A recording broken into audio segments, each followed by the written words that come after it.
പ്രഭുവിന്റെ മക്കൾ എന്ന സിനിമയിലൂടെ കരിയർ തുടങ്ങിയ നടനാണ് ടൊവിനോ തോമസ്. പൃഥ്വിരാജ് ചിത്രങ്ങളായ സെവന്ത് ഡേ, എന്ന് നിന്റെ മൊയ്തീൻ എന്നീ സിനിമകളിലൂടെ പ്രേക്ഷകരുടെയിൽ ശ്രദ്ധ നേടാൻ ടൊവിനോയ്ക്ക് സാധിച്ചു. ഗപ്പി എന്ന ചിത്രത്തിലൂടെയാണ് ടൊവിനോ മുൻനിര നായക നടനാകുന്നത്.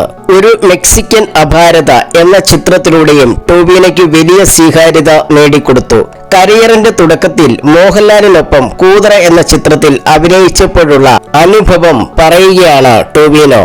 കരിയറിലെ വിജയ പരാജയങ്ങളെ കുറിച്ച് മോഹൻലാൽ തന്നോട് പറഞ്ഞിട്ടുണ്ടെന്നും അതിപ്പോഴും തനിക്ക് ഓർമ്മയുണ്ടെന്നും ടൊവിനോ പറയുന്നു. കൂതറ എന്ന സിനിമ ചെയ്യുന്ന സമയത്ത് ലാലേട്ടൻ എന്നോട് പറഞ്ഞൊരു കാര്യമുണ്ട്. അത് അദ്ദേഹം ഓർക്കുന്നുണ്ടോ എന്നെനിക്കറിയില്ല. പക്ഷേ എനിക്ക് നല്ല ഓർമ്മയുണ്ട്. ജീവിതത്തിൽ ഒരുപാട് വിജയങ്ങളും പരാജയങ്ങളുമൊക്കെ ഉണ്ടാവാം. ഒരു പരാജയമുണ്ടായാൽ ചിലപ്പോൾ നമ്മൾ ഒരുപാട് തകർന്നു പോവും.